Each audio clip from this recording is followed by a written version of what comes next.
Would you accept the fact that 1 million Americans died from COVID? I don't know how many died. You're the Secretary of Health and Human Services. You don't have any idea how many Americans died from COVID? I don't think anybody knows that because there was so much data chaos coming out of the CDC, and there was so many perverse incentives. And these are model You don't know the answer of how many Americans died from COVID. This is the Secretary of Health and Human Services. Our country is a complete and utter clown show at the moment, and nothing says that more than the words coming from one of the ringleaders, RFK Jr. Do you think the vaccine did anything to prevent additional deaths? Again, I would like to see the data and talk about the data. You have had this job for 8 months, and you don't know the data about whether the vaccine saved and lives? that's the problem, is that they didn't have the data. The data by the Biden administration absolutely dismal. So who was politicizing? You're saying the Biden administration politicized all the data? The Secretary of Health and Human Services doesn't know how many Americans died from COVID. Doesn't know if the vaccine helped prevent any deaths. And you are sitting as Secretary of Health and Human Services? How can you be that ignorant? The frustration and pain you hear in Senator Warner's voice pales in comparison to the damage RFK himself and his anti-vax allies have done in spreading misinformation and increasing hesitancy and skepticism towards vaccines and medical professionals. That's not even mentioning the disastrous provisions in the Republican budget bill that could completely kneecap our country's healthcare system in the coming years. Thankfully, Warner was far from the only senator to tee off on RFK during this hearing. So-called beautiful bill threw 15 million Americans off of healthcare, substantially raised premiums, and is going to have a terrible impact on nursing homes, community health centers, rural hospitals all over America. Very briefly, is that really making America healthy again? It's going to be the biggest infusion of federal dollars into rural health care in American history. Yeah, you know why? Because you're cutting $150 billion for rural hospitals. You're putting $50 billion back. That's not an infusion. That's a loss of $100 billion. While it's great to see Bernie check RFK like he did, it shouldn't be lost on you that far too many of our fellow Americans will take RFK's claims at face value and fall for sneaky rhetorical strategies he's employing here.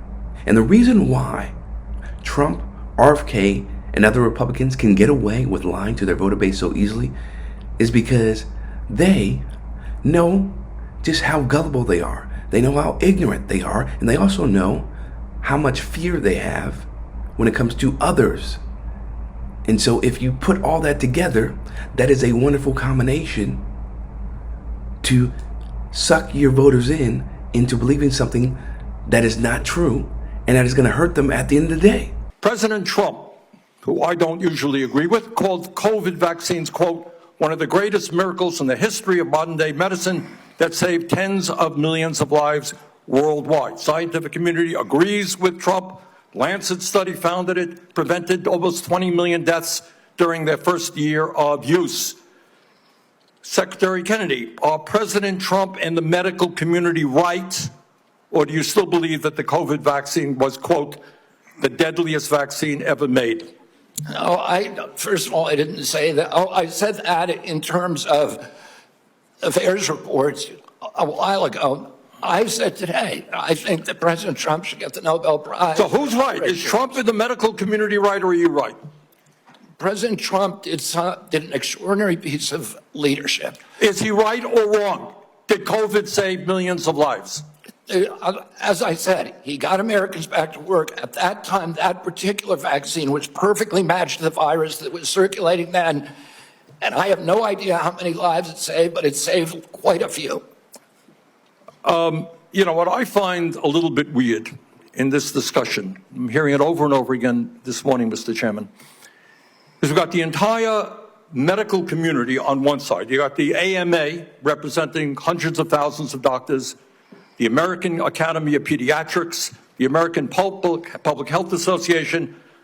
All of these organizations are telling us that COVID vaccine and vaccines in general are safe and effective. You are casting doubt on that. Having such blind partisan loyalty to these people puts all of us in danger, even the most loyal Make America Healthy Again and Make America Great Again followers. Because at the end of the day, those devout supporters of RFK Jr. and Trump are going to be screwed over. They're going to suffer consequences from being so committed to misinformation and conspiracy theories and so on and so on. And then, of course, other people who have common sense, they're going to be affected as well, because the people in power keep promoting, keep spreading this lie that this is what the American people want, right? We're doing this for the American people. These are measures that are going to help all of us. And they have this agency, and then you have people, some people in the courts, right, who side with them no matter what. So it's really, really awful for everybody, including the people who voted for Trump. And oh, by the way, as a reminder, here's what RFK thinks about the COVID virus. COVID-19, there's an argument that it is ethnically targeted. COVID-19 attacks certain races disproportionately. COVID-19 is targeted to attack Caucasians and black people. The people who are most immune are Ashkenazi Jews and Chinese. But we don't know whether it was deliberately targeted that or not. But there are papers out there that show the racial and ethnic differential impact to that. Who are the organizations that are agreeing with you in casting aspersions on vaccines? The primary advisors are Marty McCary, Jay Bhattacharya, Dr. Oz, Vinay Prasad. So you got a few doctors who are casting doubt on that. Who are the organizations that are agreeing with you in casting aspersions on vaccines? The primary advisors are Marty McCary, Jay Bhattacharya, Dr. Oz, Vinay Prasad. So you got a few doctors who agree with you, and I'm giving you the Not name. a few doctors. What you're talking about, there's a big difference, Senator, between established science and the scientific establishment, which has been co-opted by the pharmaceutical industry. So you're telling the American people that the American Medical Association, representing hundreds of thousands of people, have been co-opted, and that they should not trust their doctors. And the American Academy of Pediatrics, and by the way, just for the record, every single Republican, I don't mean to be political here, Mr. Chairman, has received PAC money from the pharmaceutical industry. Are they all corrupt as well? And I'm telling you, the American Heart Association has been co-opted by the food Everybody industry. but you, Senator. But you know what? When you ran for president, we have a corrupt campaign finance system. Maybe you will agree with me on that. Okay, you were already president, you got a billionaire behind it. You received $300,000 from people, not from the industry, people in it, as I did, from individuals. You corrupt. President Trump got $3 million. Every Republican got corporate PAC money for the pharmaceutical industry. Democrats as well. Everybody is corrupt, but you? Is that what we're looking at? I don't think so. And I think the issue now... I don't even know what you're talking about. Well, I think you do know what I'm talking about. I don't know what you're talking about. The issue is every time anyone disagrees with you... Are you saying the pharmaceutical industry was supporting my presidential campaign? I'm saying, I don't think so. I'm not saying that. I'm saying that the pharmaceutical industry is a greedy institution which is charging us the highest prices in the world. They are pervasive. But to suggest that every institution, the AMA, the pediatrics people, is corrupt because they disagree with you is an insult to the American people. Listen, people disagree with me all the time. I have arguments in my agency, heated arguments every day with Jay Bhattacharya, with Marty McCary, with Dr. Oz. You have given the names of a few people. I have given you the names of organizations representing hundreds of thousands of doctors and scientists. When RFK links Big Pharma's dark money campaign finance plan to organizations representing individual doctors, he's undermining the public's trust in their own doctors and medical professionals to do the thankless jobs they do and the services they provide for us. What's really troubling about all of this and scary is how effectively MAGA has weaponized conspiracy theories and misinformation to achieve their political goals at the cost of our quality of life. And people eat it up. Like, there are millions of people who believe the conspiracy theories, right, and the misinformation. There's no accountability. There's no questioning or curiosity. Well, is that really true?